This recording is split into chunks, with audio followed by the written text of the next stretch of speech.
This is SOSF. Alright, welcome to the channel everybody. So, every once in a while, you come across something that just completely rewires your brain. A piece of art, a book, a story that doesn't play by any of the rules you thought existed. And you're left sitting there going, what in the hell was that? But you can't shake it. It gets its hooks in you because it feels more real than the stuff that's supposed to be real. Today, we're going to talk about one of those things. I got handed this book, this thing called The Orange Eats Creeps, and man, it is a vortex. It's not a story you read. It's a place you get dropped into, and you either sink or swim. So, let's try to paint a picture here. Forget your normal stories with a beginning, middle, and end. This is more like a fever dream that someone managed to write down. The whole thing is told by this 17-year-old girl. She doesn't really have a name, not one that matters.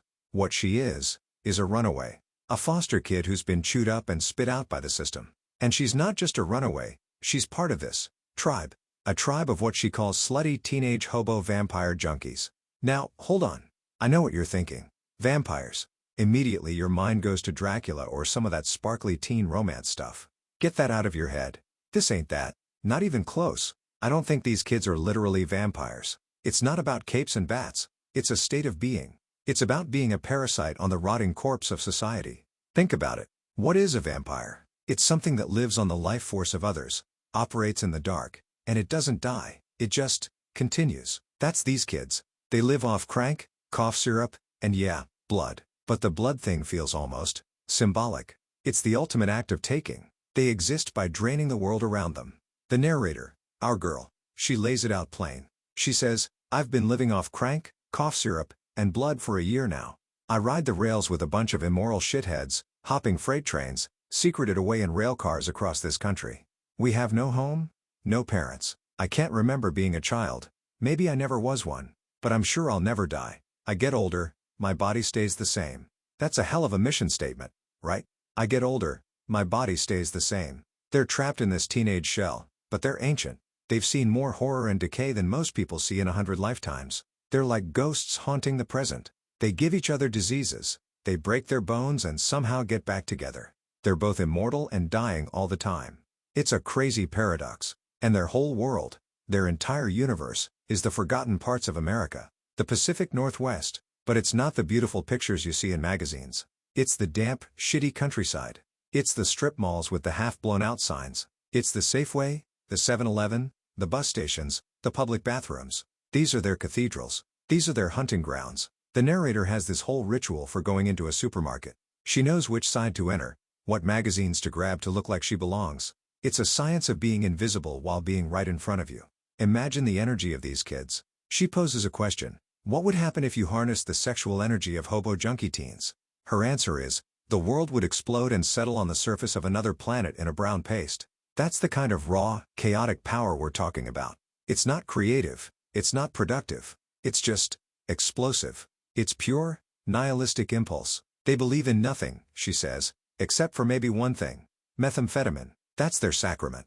Her crew is this band of lost boys. There's Seth, the leader, the neurotic superbird who's almost 20. He's her protector, her lover, her captor, all rolled into one. Then there's Josh, and Knowles, and Murph. They all just blend into this one mechanical teen felon meathead in her mind. They're a pack of wolves that has forgotten why it's hunting. It just knows it has to. Their life is a series of raids. They storm a convenience store at sunrise, barricade the doors, and just desecrate the place. Not just to steal, but to live in it for a moment. They make a mess at the coffee station. They try on sunglasses. They touch each other in the back room. They find the clerk, a kid just like them. No older, no smarter, only still fully human. And they feed on him. They drain him. It's this bizarre, twisted ceremony of consumption. And then they vanish back into the landscape. But underneath all this chaos, all this hard sucking and speed freakouts, there's a current of something else. Something incredibly sad and human. The narrator, our girl, she's not just running with the pack. She's looking for someone. Her sister, Kim. This is the heart of the whole book, man. This desperate, obsessive search. Kim was her one true love, the only real person in the fake foster family they grew up in.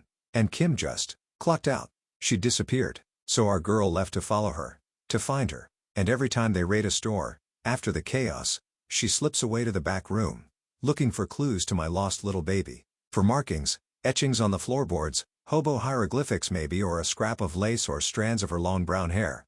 but she never finds anything. This search is what keeps her going. It's the only thing that separates her from being just another one of these monsters. She has a mission, but it's a mission fueled by a deep, dark trauma. You get these flashes of their life before. This foster home that sounds like a nightmare. A stepdad who gets convicted of murder. A house mom who is just strange, making these bizarre taxidermy-like birds out of wire and paste. It's a world with no solid ground. She says, I felt as though one day my parents had been replaced with actors, or maybe I woke up to the realization that they had been actors all along.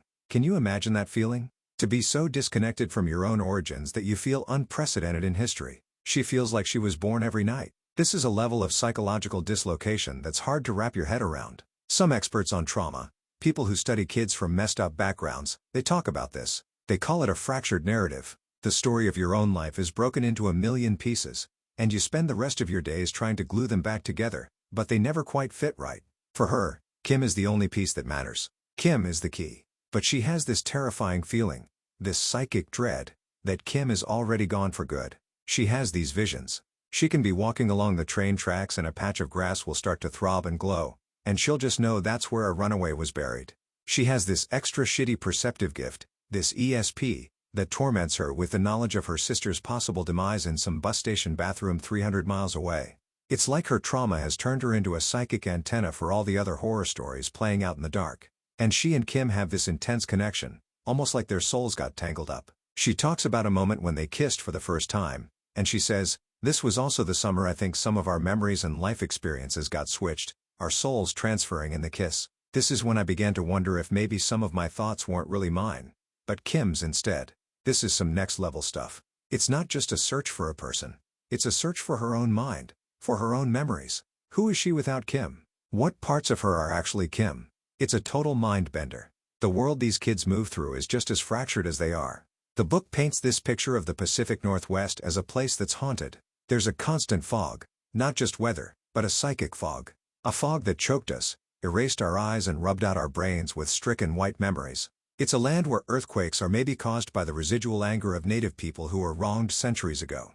A local psycho killer thinks he can prevent the earthquakes by making human sacrifices. It's a place where the land itself is sick, and the sickness seeps into the people. You get these encounters with the other tribes of the dispossessed. There are the Krishna punks at the free clinic. There are these anarchists who live in squats and talk about how sexy communism is. They read from these manifestos about the serum of technical innovation and chimps projected into space. It's all this revolutionary talk, but it feels just as unhinged as everything else. They're all just different flavors of Lost. There's this one character, Evangel, this homeless guy who hangs out at diners and pushes a cart full of picket signs and a live pigeon. He used to be a yogi, maybe a disgraced Moroccan spirit photography scion. Nobody knows. He's just this presence, a fixture in the landscape of weird. He corners the kids and asks them if they know about some obscure Romanian pornographic actress. It's completely random, but it's part of the texture of their world. It's a world where the lines between sanity and madness have been completely erased. The violence in this book is brutal, man. It's not Hollywood violence. It's ugly and pathetic. You have a story about Josh and Knowles trying to get day laborer work and getting picked up by some creep who tries to force them into sex for $18, and then beats them with a jump rope. It's just grimy and sad. And it's everywhere. The threat is constant. It comes from straight-laced guys with knives hidden in their satchels. It comes from cops. It comes from other hobos. The world is just one big meat grinder. There's this one scene that just blows my mind. The kids go to this basement rock show, and the singer of this one band, man, he gets up on stage and he's this fat motherfucker and he just annihilates himself. He sweats so much it comes off in damp sheets. He smashes the microphone into his jaw. He mashes broken glass into his doughy gut. He screams, "My body is the rock and roll temple. My flesh, blood and body fluids are a communion to the people." And then later, my rock and roll is not to entertain, but to annihilate. Think about that. Annihilation as art. Annihilation as the goal. This isn't about creating something. It's about destroying yourself in front of an audience. And the crowd, the other girls, they treat him like a sacrifice. After the set, he just lies on the floor, passed out, and they descend on him. They dug in, took his shorts off, had sex with every part of him, whatever. He's just a passive object for their consumption. Our narrator looks at this and has this profound thought: rock and roll is stripping for girls. It flips the whole script. In this world, the male performer becomes the object to be consumed by the female gaze. It's a wild, powerful idea. And this all ties back to this theme of what she calls the unwar. There's a killer the papers call Dactyl, but she says it's bigger than him. Dactyl was just one more soldier in the unwar. This isn't a war with armies and battlefields. It's a subliminal war, fought behind the eyes, drowning in blood, scoring flesh with acid. It's a war against reality itself. A war against meaning. Towards the end, the book gets even weirder, more metaphysical. It introduces this idea of hibernation. These anti-consumerist, neo-Stalinist types have decided the best way to fight the system is to just go to sleep. They take this cocktail of drugs and herbs and hibernate for months in abandoned office trailers. Other people, the raccoons, have to tend to them, turning them and basting them in disinfectant. It's presented as this ultimate act of rebellion. Who would have thought you could turn your back on your town and everything else, and hunker down under the sweaty, swollen posture of hibernation? It's a complete and total withdrawal from the world. A protest through non-existence. But our narrator can't do that. She has to keep moving. She's on this roadkill tour of Oregon, walking and walking, getting more and more lost inside herself. She has this encounter on a beach that is just pure nightmare fuel. This figure, this warlock, who seems to be the embodiment of all the predatory male energy she's been running from her whole life. He finds her. He's this ancient, powerful thing who lives in a shed made of alien materials. He tells her, "This is what you wanted, what you've been looking for." And they have this terrifying, violent, and somehow intimate confrontation that feels like it's happening outside of time.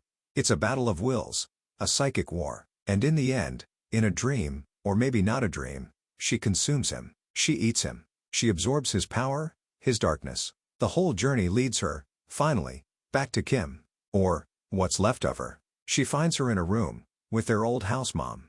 But Kim is barely there. She's a shell, a body, and the house mom, Old Rags, is this gatekeeper, saying, "Don't touch her, she'll kill you. She's toxic poison." In a final horrifying scene, the house mom seems to melt into Kim's body, possessing her, speaking through her. It's the ultimate act of parasitic absorption, the theme that's been running through the whole book. Our girl finally grabs what's left of her mother figure, this clacking mass of a broken body, and carries her away. But the story doesn't end with a resolution. It just stops. She gets on a Greyhound bus with this creature on her back, but the creature gets left behind on the bench. The doors close, the bus drives away, and she's alone again, still moving. "She stayed out there waiting for me." That's the end. It's brutal. There's no catharsis, no neat little bow. The search isn't over. The horror isn't over. It just continues. So what do you make of a story like this? It's easy to just dismiss it as crazy, arty nonsense. But I think that's a mistake. I think it's a profound look at what it means to be completely and utterly lost in modern America. It's about what happens to kids who fall through the cracks, who are born into a world that has no place for them, no meaning to offer them. They're forced to create their own meaning, their own tribe, their own morality. And what they create is this monstrous, beautiful, terrifying thing. They become vampires because society has already bled them dry. It's a book about trauma, and how trauma reshapes reality. For the narrator, the world is literally haunted. The past isn't just a memory, it's a physical presence that bleeds into everything. Her quest for her sister is a quest to find the one person who can validate her reality, who can say, "Yes, that happened. You're not crazy." But she may never find that. She may be doomed to just keep searching, to keep riding the rails through this American wasteland forever. It's a savage book, an open wound. It doesn't give you any answers. It just shows you the abyss. And it leaves you wondering how many people are out there right now, living in that same abyss, just beyond the glow of our streetlights. It makes you think, you know? We build our lives on these foundations of what we believe to be true, our memories, our families, our society. We tell ourselves a story about what's real. This book is about what happens when that story completely falls apart. So here's the thought I want to leave you with. If the world we see is just a story we agree on, what happens when someone's personal horror becomes so overwhelming that it rips right through the page? When their nightmare starts bleeding into our shared reality? How thin is that wall between the world we all agree to live in, and the countless, silent, screaming worlds of those who are lost inside their own heads? See you next time.